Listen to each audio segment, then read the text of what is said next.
आजच्या धावपळीच्या जीवनात प्रत्येक पालकाला आपल्या मुलांच्या भवितव्याची चिंता सतावत असते, नाही का? मुलांना उत्तम गुण मिळतील का, त्यांची बुद्धी तल्लख आहे का, स्पर्धेत ते टिकू शकतील का, असे अगणित प्रश्न आपल्याला ग्रासून टाकतात. काही मुलांना कितीही अभ्यास केला तरी तो लक्षात राहत नाही, तर काहींना खूप हुशार असूनही परीक्षेच्या वेळी भीती वाटते. त्यांच्या कलाकौशल्य विकसित होत नाहीत हे पाहूनही मन बेचैन होतं. मुलांनी यशस्वी व्हावं, त्यांचा सर्वांगीण विकास व्हावा हे प्रत्येक पालकाचं स्वप्न असतं. पण केवळ भौतिक प्रयत्नांनी हे स्वप्न पूर्ण होतं का? नाही, कारण या प्रयत्नांसोबत आपल्याला एका अदृश्य दैवी शक्तीचा, एका आशीर्वादाचा आधार हवा असतो. ही अदृश्य शक्ती म्हणजे ज्ञानशक्ती, जी साक्षात विद्या, कला आणि बुद्धीची अधिष्ठात्री देवी सरस्वतीच्या रूपात आपल्याला प्राप्त होते. आणि म्हणूनच आपल्या सनातन धर्मपरंपरेने आपल्याला एक असा दिवस दिला आहे, जो केवळ एक उत्सव नाही, तर तो ज्ञान प्राप्तीचा, नव्या सुरुवातीचा आणि आपल्या मुलांच्या उज्ज्वल भवितव्याचा पाया रचण्याचा दिवस आहे. तो म्हणजे वसंत पंचमी. हा दिवस हिंदू पंचांगानुसार माघ महिन्यातील शुक्ल पक्षाच्या 5व्या दिवशी येतो. याच दिवशी वसंत ऋतूचे आगमन होते. सृष्टी नव्याने बहरते, झाडांना नवी पालवी फुटते, फुलांचा सुगंध दरवधू आणि एक नवचैतन्य सर्वत्र संचारते. हा दिवस निसर्गाच्या पुनरुज्जीवनाचा, नवशक्तीचा आणि प्रेमाचा प्रतीक आहे. पण या दिवसाचे आणखी एक अत्यंत महत्त्वाचे वैशिष्ट्य म्हणजे याच दिवशी ज्ञान, कला आणि बुद्धीची अधिष्ठात्री देवी सरस्वती देवीचा प्रकट दिन असतो. आपल्या स्कंदपुराण आणि ब्रह्मवैवर्त पुराणांनुसार सृष्टीचे निर्माते भगवान ब्रह्मदेवाला सृष्टी निर्माण केल्यावर जाणवले की काहीतरी कमतरता आहे. सृष्टीत केवळ भौतिकता होती, चेतना, बुद्धी आणि वाणीचा अभाव होता. तेव्हा त्यांनी आपल्या कमंडलूतील जल शिंपडले आणि त्यातून एका दिव्य तेजस्वी स्त्रीचा अवतार झाला. ती होती सरस्वती देवी. तिच्या हातात वीणा, एक पुस्तक, स्फटिकांची माळ आणि ती शुभ्र हंसावर विराजमान झालेली होती. ब्रह्मदेवांनी तिला सांगितले की तू या सृष्टीला ज्ञान, बुद्धी, वाणी आणि कला प्रदान कर. तेव्हापासून सरस्वती देवीला ज्ञान आणि कलेची देवी मानले जाते. याच दिवशी तिच्या अद्भुत वाक्शक्तीचा जन्म झाला, जिने सृष्टीला आवाज, संगीत आणि अभिव्यक्ती दिली. म्हणूनच वसंत पंचमी हा केवळ सरस्वती देवीचा प्रकट दिवस नाही, तर तो आपल्या अंतर्मनातील सुप्त प्रतिभेला, ज्ञानाला आणि सर्जनशीलतेला जागृत करण्याचा दिवस आहे. हा दिवस तुम्हाला तुमच्या मुलांमध्ये दडलेल्या कलागुणांना, त्यांच्या वाणीतील शक्तीला आणि त्यांच्या बुद्धीतील तेजाला ओळखण्याची आणि त्यांना योग्य मार्ग दाखवण्याची संधी देतो. आपल्या पूर्वजांनी वेदांमध्ये आणि उपनिषदांमध्ये वाघ म्हणजे वाणीला अत्यंत महत्त्व दिले आहे. ऋग्वेदात देवी सरस्वतीला वाग्देवी म्हणून संबोधले आहे. ही वाणी केवळ बोलणे नाही, तर ती संकल्पशक्ती आहे, सृजनशक्ती आहे. आधुनिक न्यूरोसायन्स आणि क्वांटम फिजिक्स आज ज्या व्हिज्युअलायझेशन आणि अफर्मेशनबद्दल बोलतात, तेच तत्त्व आपल्या सनातन धर्मात संकल्प आणि मंत्रांच्या रूपात हजारो वर्षांपासून वापरले जात आहे. तुमच्या बोलण्यातून, तुमच्या विचारातून ऊर्जा निर्माण होते, जी तुमच्या मुलांच्या भविष्यावर परिणाम करते. त्यामुळे आपल्या वाणीची शुद्धता आणि सकारात्मकता अत्यंत महत्त्वाची आहे. सरस्वती देवीचे प्रतीक बघितले तर तिच्या हातात वीणा असते, जी संगीताची आणि कलेची प्रतीक आहे. म्हणजे ज्ञान केवळ कोरड्या अभ्यासात नाही, तर ते कला, सर्जनशीलता आणि भावनिक बुद्धिमत्तेतही आहे. पुस्तक हे ज्ञानाचे, बुद्धीचे प्रतीक आहे, तर स्फटिकांची माळ एकाग्रता आणि तपस्येचे.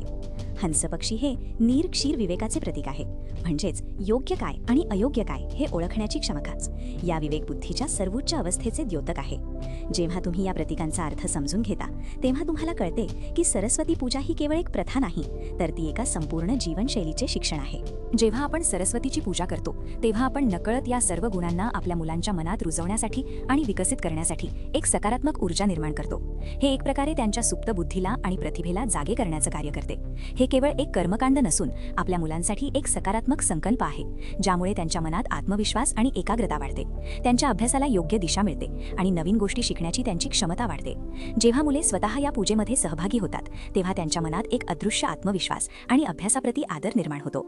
हे मानसिक आणि भावनिक बळ त्यांना कोणत्याही अडथळ्यावर मात करण्यास मदत करते. ज्योतिषशास्त्रानुसार वसंत पंचमी हा एक अबूझ मुहूर्त मानला जातो. म्हणजे या दिवशी कोणतेही शुभ कार्य सुरू करण्यासाठी पंचांग पाहण्याची आवश्यकता नसते. विशेषतः विद्यारंभ, नवीन शिक्षण किंवा कला शिकण्याची सुरुवात यासाठी हा दिवस अत्यंत शुभ आहे. या दिवशी सुरू केलेले कार्य नेहमीच यशस्वी होते आणि त्यात देवी सरस्वतीचा आशीर्वाद असतो अशी श्रद्धा आहे. त्यामुळे या दिवसाचा फायदा घेऊन तुमच्या मुलांच्या नवीन शैक्षणिक किंवा कलात्मक प्रवासाची सुरुवात करा. हा एक असा गोल्डन चान्स आहे जो तुम्ही गमावू नये. चला तर मग आता आपण वसंत पंचमीच्या या मंगल दिवशी मुलांच्या यशासाठी, त्यांच्या बुद्धीच्या विकासासाठी घरात सरस्वती पूजा कशी करावी याची सखोल माहिती जाणून घेऊया. ही पूजा आणि उपाय कोणताही सामान्य व्यक्ती सहजपणे करू शकतो. सकाळी लवकर उठून स्नान करून शुद्ध व्हा. पूजेची जागा स्वच्छ करून सुंदर रांगोळी काढा. एका चौरंगावर किंवा पाटावर लाल किंवा पिवळ्या रंगाचे वस्त्र अंथरावे. त्यावर सरस्वती देवीची मूर्ती किंवा सुंदर चित्र स्थापित करावे. तिच्या उजव्या बाजूला गणेश मूर्ती किंवा सुपारीवर गणेशाचे आवाहन करावे. ही तयारी जितकी स्वच्छ आणि मनपूर्वक कराल तितकी सकारात्मक ऊर्जा तुमच्या घरात संचारते. आता पूजेसाठी सर्वात महत्त्वाचे, मुलांची अभ्यास पुस्तके, वह्या, पेन, पाटी, पेन्सिल किंवा त्यांची वाद्ये जसे वीणा, हार्मोनियम देवीसमोर किंवा जवळ ठेवावीत. ही कृती त्यांच्या अभ्यासाप्रती आदर आणि सकारात्मक ऊर्जा निर्माण करते. पूजेच्या वेळी शक्य असल्यास कुटुंबातील सदस्यांनी, विशेषतः आईने आणि मुलांनी पिवळ्या रंगाचे वस्त्र परिधान करावे. पिवळा रंग हा ज्ञान, बुद्धी, सकारात्मक ऊर्जा आणि गुरुग्रहाशी संबंधित आहे, जो शिक्षणाचा कारक आहे. हा रंग सकारात्मक कंपनी आकर्षित करतो आणि अभ्यासात मन रमण्यास मदत करतो. आता पूजा सुरू करूया. निरंजन प्रज्वलित करून गणेशाचे स्मरण करावे, कारण प्रत्येक शुभ कार्याची सुरुवात गणेशानेच होते. त्यानंतर कुटुंबातील प्रमुख व्यक्तीने किंवा मुलांनी स्वतः मी, आपले नाव, माझ्या मुलांची नावे, ज्ञानवृद्धीसाठी, उत्तम शैक्षणिक यशासाठी, कलाकौशल्य वाढवण्यासाठी, एकाग्रता आणि स्मरणशक्ती वाढवण्यासाठी, तसेच आई सरस्वतीच्या कृपेसाठी ही पूजा करत आहे, असा संकल्प मनाने किंवा मोठ्याने करावा. हा संकल्प म्हणजे तुमच्या इच्छाशक्तीला, तुमच्या प्रार्थनेला एक निश्चित दिशा देणे. याने तुमच्या बोलण्यातून सकारात्मक ऊर्जा बाहेर पडते, जी मुलांच्या भवितव्यासाठी कवच बनते. आता आपण षोडशोपचार पूजा सोप्या पद्धतीने करूया. प्रथम गणेशाला हळद कुंकू, अक्षता, दूर्वा अर्पण करून वक्रतुंड महाकाया हा मंत्र म्हणावा. याने गणेशाचा आशीर्वाद प्राप्त होतो आणि पूजा निर्विघ्नपणे पार पडते. त्यानंतर देवीला स्नान घालावे, मूर्ती असल्यास, किंवा चित्राला पाण्याचा शिडकावा द्यावा. आता या कुंदेंदू हा मंत्र म्हणून सरस्वती देवीचे आवाहन करावे. या मंत्रोच्चाराने देवीची ऊर्जा घरात येते आणि सकारात्मक वातावरण निर्माण होते. हे सर्व तुम्ही अगदी मन लावून श्रद्धेने करा. देवीला लाल किंवा पिवळ्या रंगाचे छोटे वस्त्र अर्पण करावे. हा वस्त्र अर्पण म्हणजे तुम्ही देवीला आदरपूर्वक आमंत्रित करत आहात. त्यानंतर चंदनाचा लेप किंवा अत्तर लावावे, ज्यामुळे पूजेच्या ठिकाणी एक पवित्र आणि सुगंधित वातावरण तयार होते. पिवळ्या किंवा पांढऱ्या फुलांची माळ अर्पण करावी. पांढरे कमळ, जाई, चमेली किंवा पिवळी शेवंतीची फुले सर्वोत्तम मानली जातात, कारण ही फुले देवीला अत्यंत प्रिय आहेत आणि ती शुद्धता व ज्ञानाची प्रतीके आहेत. फुलांचा सुगंध आणि रंग पूजेतील सकारात्मकतेला वाढवतो. आता देवीला अगरबत्ती, धूप लावून तुपाचे निरंजन दाखवावे. याने पूजेतील वातावरण शुद्ध होते आणि मन एकाग्र होते. नैवेद्य म्हणून पेढे, लाडू, खीर, शिरा किंवा दूध साखरेचा गोड पदार्थ अर्पण करावा. पिवळ्या रंगाची मिठाई विशेषतः शुभ मानली जाते, कारण ती सरस्वती देवीला प्रिय आहे. फळे म्हणून केळी, सफरचंद, पेरू अर्पण करावीत. शेवटी तांबूल, विडा आणि यथाशक्ती दक्षिणा ठेवावी. हे सर्व अर्पण करताना मनात कृतज्ञता आणि भक्तीचा भाव ठेवा. याने तुमच्या इच्छा देवीपर्यंत पोहोचतात. पूजेमध्ये मुलांनीही सहभागी व्हावे. त्यांच्या हातात फुले देऊन खालील मंत्रांचा किमान 21, 108 किंवा 1100 वेळा जप करावा. ओम ऐं ह्रीं क्लीं महासरस्वती देव्यै नमः किंवा ओम ऐं सरस्वत्यै नमः. हा मंत्र जपताना मुलांनी पुस्तकांवर लक्ष केंद्रित करावे आणि देवीच्या तेजोमय रूपाचे ध्यान करावे. ऐं हा सरस्वतीचा बीज मंत्र आहे, जो वाणी, बुद्धी आणि ज्ञानाची ऊर्जा जागृत करतो. हा जप मुलांच्या मनात सकारात्मक ऊर्जा भरतो आणि एकाग्रता वाढवतो. या दिवशी अक्षरारंभ म्हणजे नवीन शिक्षण किंवा वाचन लेखनाची सुरुवात करणे अत्यंत शुभ मानले जाते. लहान मुलांना नवीन कपडे घालून एका चौरंगावर बसवावे. चांदीच्या चमच्याने किंवा डाळिंबाच्या काडीने मध लावून मुलांच्या जिभेवर ऐ, श्री किंवा ओम हे अक्षर हलकेच विहावे. याने त्यांची बुद्धी तीक्ष्ण होते आणि वाणी शुद्ध होते असे मानले जाते. तसेच तांदळाने भरलेली ताटली घेऊन मुलांकडून बोटाने पहिले अक्षर लिहून घ्यावे. पाटी पेन्सिलचेही पूजन करावे. हा विधी त्यांच्या शैक्षणिक प्रवासाची एक मजबूत आणि शुभ सुरुवात करतो. देवीसमोर ठेवलेल्या पुस्तकांना, वह्यांना, पेनांना हळद कुंकू लावावे. फुले अर्पण करावी. ही एक प्रतिकात्मक कृती आहे, जी मुलांमध्ये ज्ञानाबद्दल आदर निर्माण करते. मुलांनी काही मिनिटे आपल्या पुस्तकांकडे पाहून एकाग्रतेने अभ्यास करण्याचा संकल्प करावा. ही कृती त्यांच्या मनात अभ्यासाप्रती आदर आणि सकारात्मक ऊर्जा निर्माण करते. हा उपाय मुलांची स्मरणशक्ती वाढवण्यास आणि अभ्यासात अधिक मन एकाग्र करण्यास मदत करतो. त्यांना शिकवा की पुस्तके म्हणजे ज्ञानाची मंदिरे आहेत. मुलांच्या नावाने गरजू विद्यार्थ्यांना पुस्तके, शैक्षणिक साहित्य, कपडे किंवा अन्न दान करावे. ज्ञानवृद्धीसाठी हे अत्यंत फलदायी मानले जाते, कारण ज्ञानदान हे सर्वश्रेष्ठ दान आहे. यामुळे मुलांमध्ये सेवाभावाची भावना वाढते.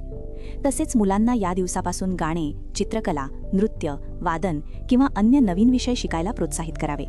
त्यांच्यातील कलात्मकता आणि सर्जनशीलता जोपासण्यास यामुळे मदत मिळते. त्यांना फक्त पुस्तकी किडा बनवू नका, तर त्यांच्यातील कलागुणही ओळखा आणि त्यांना प्रोत्साहन द्या. उच्च शिक्षण किंवा स्पर्धा परीक्षांमध्ये यश मिळवू इच्छिणाऱ्या मुलांसाठी 6मुखी रुद्राक्ष धारण करणे फायद्याचे ठरू शकते. सहामुखी रुद्राक्ष हे गणेशाचे आणि कार्तिकेयाचे प्रतीक मानले जाते, जे बुद्धी आणि सामर्थ्य प्रदान करतात. हे रुद्राक्ष एकाग्रता वाढवण्यास आणि निर्णय घेण्याची क्षमता सुधारण्यास मदत करते. मात्र यासाठी तज्ज्ञांचा सल्ला घेऊनच योग्य विधीने रुद्राक्ष धारण करावे. कोणताही आध्यात्मिक उपाय करण्यापूर्वी योग्य मार्गदर्शन घेणे अत्यंत महत्त्वाचे आहे. जर तुमच्या बाळाचा अन्नप्राशन सोहळा ठेवायचा असेल तर वसंत पंचमीचा दिवस अत्यंत शुभ मानला जातो. या दिवशी बाळाला पहिल्यांदा अन्न भरवल्याने त्याच्या बौद्धिक आणि शारीरिक विकासाला शुभ सुरुवात होते असे मानले जाते. याने बाळाच्या आयुष्यात ज्ञान आणि आरोग्याचा आशीर्वाद मिळतो. हा एक असा दिवस आहे जेव्हा तुम्ही तुमच्या बाळाच्या भविष्यासाठी एक मजबूत आणि सकारात्मक पाया रचू शकता. या सर्व उपायांनी मुलांच्या जीवनात सकारात्मक ऊर्जा नक्कीच येते, बुद्धीची वृद्धी होते आणि शिक्षणाच्या मार्गावर यशस्वी वाटचाल करण्यास मदत मिळते.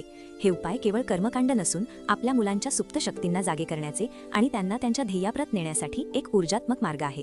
सरस्वती देवीची उपासना आपल्याला केवळ बुद्धीच नाही तर नम्रता, विवेक आणि कलात्मकता देखील प्रदान करते. हे उपाय आत्मविश्वासाने आणि श्रद्धेने करा, तुम्हाला निश्चितच सकारात्मक परिणाम मिळतील. भगवान श्रीकृष्णांनी भगवद्गीतेमध्ये म्हटले आहे, विद्या ददाती विनयम, विनयात याती पात्रताम. अर्थात विद्या नम्रता देते आणि नम्रतेमुळे पात्रता येते. ही विद्या केवळ पुस्तकी ज्ञान नाही तर ती विवेकाची, शुद्धतेची आणि जीवनाला कलाटणी देणाऱ्या दिव्य दृष्टीची आहे. नम्रता ही ज्ञानाची खरी ओळख आहे, कारण नम्रता असेल तरच आपण अधिक शिकण्यास तयार असतो. म्हणून मुलांना ज्ञानासोबत नम्रता आणि विवेक शिकवणे हे आपले कर्तव्य आहे. वसंत पंचमी हा केवळ उत्सव नाही तर तो आपल्या मुलांना ज्ञान, संस्कार आणि उत्तम भविष्याची भेट देण्याचा एक सुवर्ण क्षण आहे. आपण असा संकल्प करूया की आपण आपल्या मुलांमध्ये केवळ पुस्तकी ज्ञानच नाही तर सुसंस्कार, नैतिकता आणि सामाजिक भान देखील रुजवू. त्यांना निरोगी आणि संतुलित जीवन जगण्यासाठी प्रवृत्त करू. त्यांना शिकवा की यश म्हणजे केवळ गुण मिळवणे नव्हे तर एक चांगला माणूस बनणे होय. या दिवशी घेतलेला हा संकल्प तुमच्या मुलांना जीवनात योग्य मार्ग दाखवेल. विद्यादेवी सरस्वती आपल्या सर्वांच्या मुलांवर, त्यांच्या शिक्षणावर आणि त्यांच्या कला कौशल्यांवर आपली असीम कृपा करो. त्यांना उत्तम आरोग्य, तेजस्वी बुद्धी, यश आणि समृद्धी लाभो. या वसंत पंचमीच्या निमित्ताने आपण सर्वजण एक नवी सुरुवात करूया आणि आपल्या मुलांच्या उज्ज्वल भवितव्यासाठी कटिबद्ध होऊया. तुमच्या सर्व मनोकामना पूर्ण होवोत. आणि शेवटी एक अत्यंत महत्त्वाचा विचार कठोपनिषदमधून, यस्तु विज्ञानवान भवति मनसा युक्तः सदा शुचिः स तु तत्पदमाप्नोति यस्मात् भूयो न जायते. याचा अर्थ आहे, जो विज्ञानवान, ज्ञानवान आहे आणि ज्याचे मन नेहमी शुद्ध असते तो अशा पदाला प्राप्त करतो जिथून त्याला पुन्हा जन्म घ्यावा लागत नाही. हे ज्ञान केवळ पुस्तकी नाही तर ते आत्मज्ञानाचे आणि शुद्धतेचे आहे. ओम नमः शिवाय.